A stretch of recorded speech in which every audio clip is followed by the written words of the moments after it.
वजीहा साहिबा, ये बड़ा कॉमन मसला है। अक्सर लोगों की जो नींद है वो रात 2 से 3 बजे के दरमियान ही अचानक खुल जाती है। क्या इसके पीछे कोई नफ्सियाती वजह है या ये महज जिस्मानी बायोलॉजिकल क्लॉक मुतहरिक हो जाना है?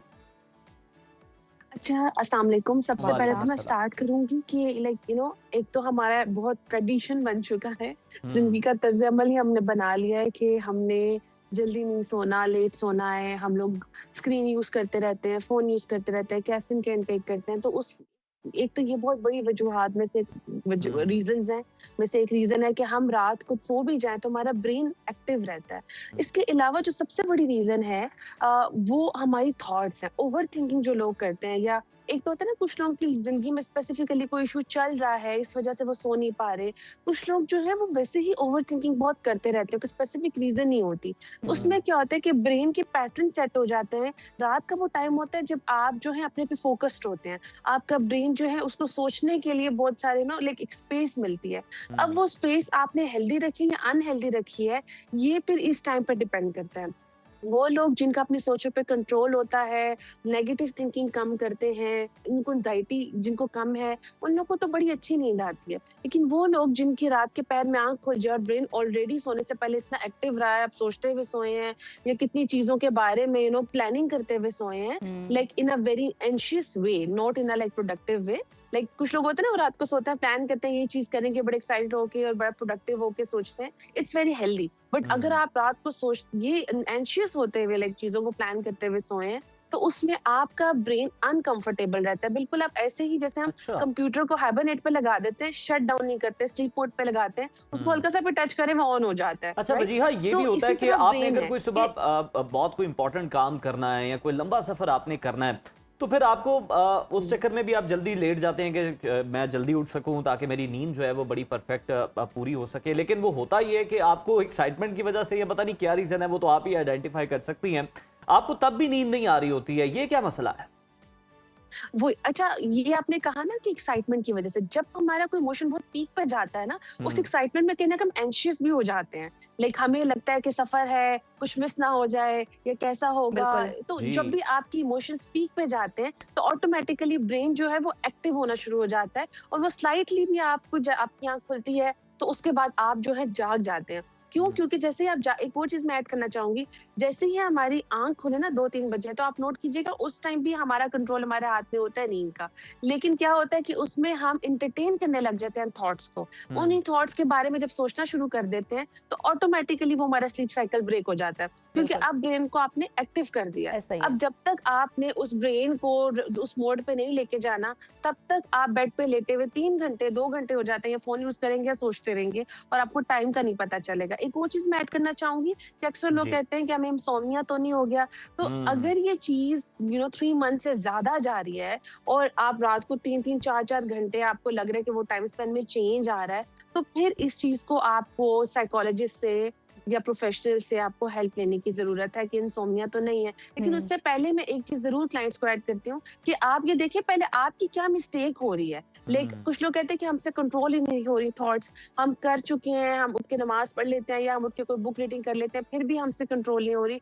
तो उस केस में फिर यू नीड प्रोफेशनल हेल्प। लेकिन उससे पहले कुछ जो है इकदामात होती हैं, जो प्रिकॉशंस होती हैं, अगर ली जाए। फॉर एग्जाम्पल अक्सर क्लाइंट्स को हम ये रिकमेंड करते हैं कि आप उसी टाइम जब आपको लगे कि 10 मिनट हो गया, 15 मिनट हो गए, नींद नहीं आ रही है, हमने आंखें बंद भी कर ली, फोन भी छोड़ दिया, तो आप उस स्पेस को थोड़ी देर के लिए छोड़ दें, क्योंकि वो स्पेस आपको और ज्यादा आपकी नींद को खराब करेगी। आप उठ के कहीं बाहर थोड़ी वॉक कर ले, या कुछ कोई बुक रीडिंग कर ले, राइट। या फिर फौरन से जो है अपने जहन को उन ख्यालात पे ले जाएं जो आपको थोड़ा सुकून देते हैं। उसमें क्या होता है कि आपका ब्रेन जैसे ही थोड़ा रिलैक्स होना शुरू होता है। और अच्छा, एक और मैं टेक्निक बताती हूँ जो हम एनएलपी और डिफरेंट हिप्नोसिस एक्सरसाइजेस में भी क्लाइंट्स को सिखाते हैं, कि श्योर। दिमाग जब बोर होता है उसको बहुत अच्छी नींद आती है।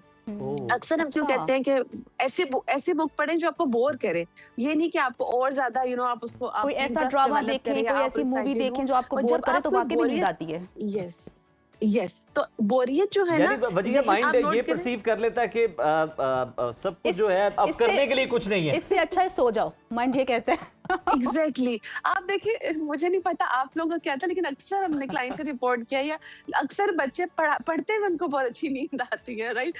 आप उनको किताब पकड़ा दें और आप देखिए नाइट रिचुअल्स में भी अक्सर जो है हम रिसर्चेस भी पढ़ते हैं कि बच्चों जी। को रात के टाइम किताबें पढ़ाएं, क्योंकि एक तो ब्रेन जो है बहुत एक्टिव होता है। मैं आपको एक चीज बताऊं, हिप्नोटिक स्टेट होती है जिसमें हर बात हमारा अनकॉन्शियस जो है परसीव करता है, वो रात की स्टेट होती है। अब रात की स्टेट में अपने माइंड को क्या फीड करके सोए आधे घंटे पहले, 1 घंटे पहले, वो आपका अगला पूरा दिन भी डिफाइन करता है, आपका मूड डिफाइन करता है। सो प्लीज मेरी रिक्वेस्ट है कि आप सोने से पहले अपनी बॉडी की, अपने माइंड की, अपनी सोल की रिस्पेक्ट करें, उसमें कुछ रिचुअल्स अपने रख लें, ताकि आप, अच्छा एक और चीज, एप्सम सॉल्ट का मैं अक्सर क्लाइंट्स को कहती हूँ वो यूज करें सोने से पहले। अच्छा। उसमें प्रॉपर आप नेट पे भी सर्च कर सकते हैं, पाँव को डिप करके रख दें या उससे बाथ ले लें हफ्ते में 2-3 दफा। वो भी आपकी ना, मेलाटोनिन बहुत जरूरी है सोने से पहले, आप उसका इंटेक कर लें। लेकिन आपको अपनी बॉडी को रिलैक्स मोड में रखना है, क्योंकि अच्छा, अगर आप वजीहा साहिबा, देखिए, ऐसा भी हम तो जब होता है बीमार कि होते हैं तो आप हम कह रही हैं कि सोने से पहले ये सब कुछ कर लें, लेकिन ऐसे भी आपको बहुत से लोग मिलेंगे,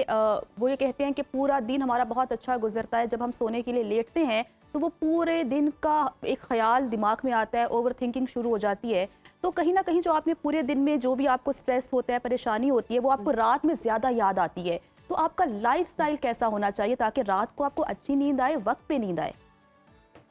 लाइफस्टाइल देखिए, आपको मैं एक चीज बताऊं, जो हमारी लाइफस्टाइल के अंदर भी जो थिंकिंग पैटर्न है ना, वो हमें रात की नींद से भी पता चलता है। लाइक अगर हम दिन को अपने इमोशंस को सप्रेस कर रहे हैं, दबा रहे हैं, तो उन लोगों की रात को ज्यादा इमोशंस एक्टिव होंगे, क्योंकि अब ब्रेन जो है उसको स्पेस मिली है, अब वो आपको हम्म, उससे ही टफ टाइम जी, देगा, राइट? सो बिल्कुल। पूरे दिन में आप अपने इमोशंस को भी चैनलाइज करते रहें। आप कोशिश करें कि अपने लिए मेडिटेशन रखें, अपने काम में कोपिंग मैकेनिज्म अपने हेल्दी रखें। देखिए, यहाँ पे सिर्फ बात नींद तक की नहीं है, हमारी नींद जो है हमारे पूरे हेल्थ साइकिल को भी डिफाइन करता है। It's not about like routine, it's about your physiological health, psychological health, your mental emotional health. आप अक्सर लोगों को देखें कि जब हमारी नींद नहीं पूरी होती, हमारे सुबह सर में दर्द हो रहा है, बेचैनी है, मूड में चिड़चिड़ापन है। सो अगर हम सिर्फ इस चीज को समझ लें कि हमारी नींद का कितना बड़ा किरदार है, कितना बड़ा रोल प्ले होता है हमारी लाइफ में, तो हम नींद, नाइट रिचुअल्स रखें, और दिन में भी हम उन चीजों को पिन पॉइंट करने की कोशिश करें कि जो रात को हमें डिस्टर्ब करिए, क्योंकि अगर हम एक थॉट पूरे दिन को लेके सोच रहे हैं,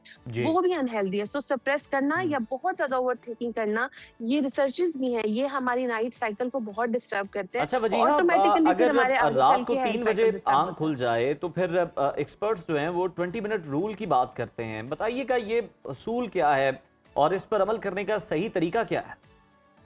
जैसे मैंने आपको मेंशन किया कि प्रिकॉशंस जो है इंपॉर्टेंट होती हैं, तो जो ये जी। रूल्स हैं वो रिचुअल्स में ही आते हैं। वो ये होता है कि आप उन 20 मिनट्स के अंदर अपनी बॉडी को एक तो डीप ब्रीदिंग करें और अपने माइंड और बॉडी को थोड़ा रिलैक्स करें। उसके बाद आप किसी एक ऐसी थॉट के ऊपर अपने माइंड को पिन पॉइंट कर लें, फोकस कर लें। इवन एनएलपी की एक्सरसाइज में हम ये भी ट्रेन करते हैं कि आप रूम में कोई डॉट ले लें, उसको 5 मिनट के लिए फोकस कर लें, ऑटोमेटिकली माइंड बोर हो जाता है।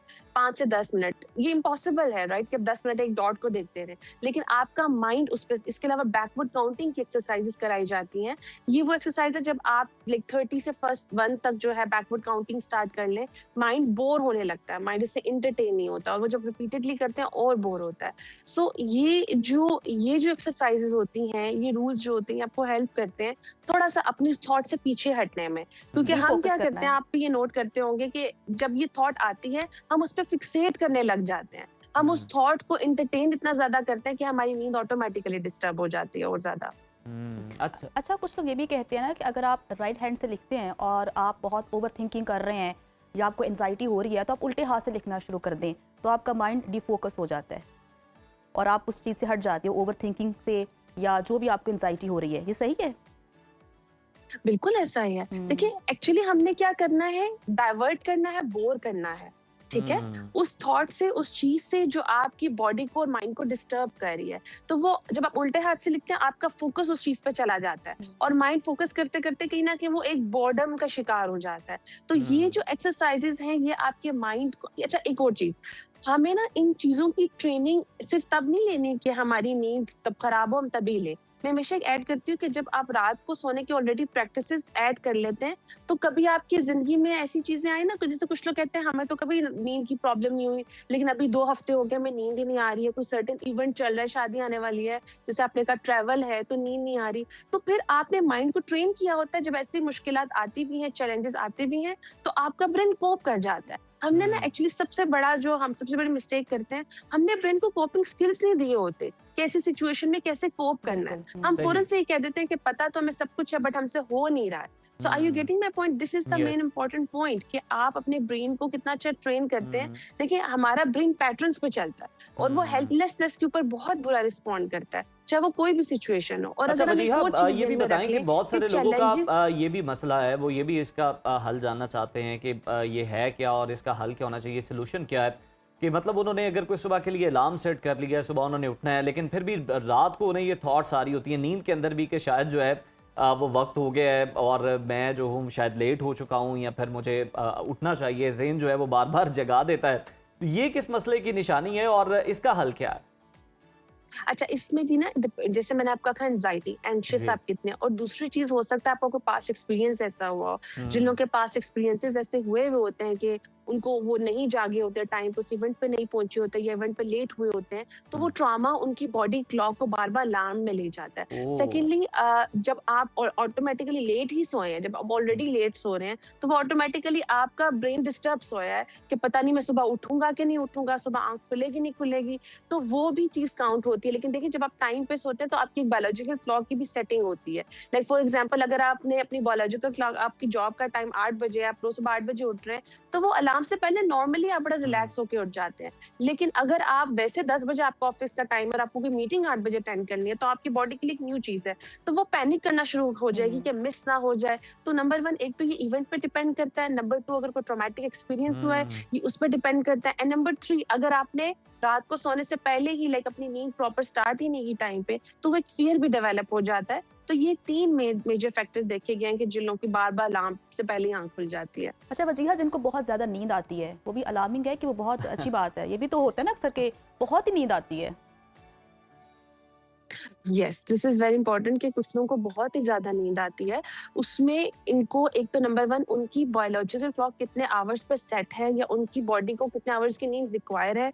एक तो एक नॉर्मल रेंज होती है ना, एक होता है कि हर इंसान की बॉडी डिमांड भी डिफरेंट करती है एट टाइम्स, राइट? सो कुछ लोग, अच्छा आप देखिए कुछ लोगों की जॉब की डिमांड ऐसी होती है कि मेरे पास ऐसे भी क्लाइंट्स हैं जो ये रिपोर्ट करते हैं कि हमें 24 आवर्स जागना होता है, राइट? जैसे कुछ मेल्स हैं या कुछ उनकी जॉब ऐसी है, तो कुछ कैप्टन्स हैं वो शेयर करते हैं कि हमें 24 आवर्स जागना है और उसके बाद हम आराम से 1-2 और दिन जाके घर जाके स्लीप भी लेते हैं, राइट? या हम कितने आवर्स जो है स्लीप प्रॉपर नहीं ले पाते, 24 आवर्स से भी ज्यादा। उसमें मैं एक चीज ऐड करना चाहूंगी कि स्लीप का नॉर्मल पैटर्न ना होना आपकी मेंटल हेल्थ पे इफेक्ट डालता है, बट इसमें कुछ लोग ये ऐड भी करते हैं, क्लाइंट से भी रिपोर्ट करते हैं कि हमने अपनी बॉडी को उसका आदी कर लिया क्योंकि हमारी जॉब की डिमांड है, राइट? सो ये बहुत ज्यादा नींद आना भी एक ऐसी चीज है कि आपने बॉडी को कितना उसको ना आदी किया हुआ है, उसकी जी। दूसरी चीज उसकी नीड कितनी है ये भी मैटर करता है। तीसरी चीज के कुछ लोग होते हैं वो, जैसे फॉर एग्जांपल मैंने आपको बताया कि वो इतनी ज्यादा अपनी एनर्जी ले रहे होते हैं, उनकी जॉब या उनके लाइफ सर्कमस्टांसेस उनकी इतनी एनर्जी ले रहे होते हैं कि उनके लिए वो उनको फिर नींद ज्यादा आती है क्योंकि उनकी बॉडी के जो लाइक एनर्जी सेविंग मोड है वो थ्रू नींद ही है, थ्रू स्लीप ही है। तो फिर वो उसमें उनको ये देखना चाहिए कि फैक्टर क्या रोल प्ले कर रहा है, कि मैं क्या वजह है कि मैं ज्यादा सो रहा हूँ। हमेशा ना मैं एक चीज ऐड करना चाहूंगी यहाँ पे ऑडियंस के लिए कि कम नींद हो या ज्यादा नींद हो, आपको कभी भी ये नहीं कहना कि मैं हूँ ही ऐसी, मेरी बॉडी ऐसी है, मुझसे नहीं होता। अपने आप को हेल्पलेस पोजीशन में नहीं लेके जाना, हमेशा अपने फैक्टर्स पे काम करना है कि क्या फैक्टर्स हैं जो आपको सिचुएशंस तक लेके जा रही हैं, तभी आप उनपे, जैसे देखिए आप किसी डॉक्टर के पास जाते हैं वो पहले डायग्नोसिस देखता है, तो आपको भी पहले इस चीज पे अपना डायग्नोसिस करना है या किसी प्रोफेशनल से हेल्प लेनी है कि एक्चुअली क्या रीजंस कॉज करी हैं आपकी नींद ज्यादा होने में या कम होने में। उसके बाद आप बहुत सारे हल पे काम करते हैं। देखिए हम बहुत सारे एक्सरसाइजेस भी कर लें, लेकिन अगर हम किसी फैक्टर को नहीं खत्म कर रहे या रूट को नहीं खत्म कर पा रहे, तो वो हम एक्सरसाइजेस 2 दिन करेंगे, तीसरे दिन ब्रेन फिर अपने वापस पैटर्न्स पे आ जाएगा क्योंकि आपने ठीक रूट है से काम वजीहा, नहीं किया। और आप तो सही कह रही हमेशा हैं रूट कि को आपने पकड़ें। हेल्पलेस नहीं होना, ये नहीं कहना कि शायद मौसम ऐसा है जिसकी वजह से बहुत नींद है या फिर मेरी तो बॉडी जो है वो सेट है, मैंने तो इतना सोना है। अब वो कहते हैं ना कि बड़े भी कहते हैं, बुजुर्ग भी, कि अब भूख और नींद आप जितनी मर्जी चाहे बढ़ा सकते हैं और आपका इस पे कंट्रोल है, तो आपने ये हेल्पलेस जो है ना कभी भी शो नहीं करना। Thank you so much Wajiha.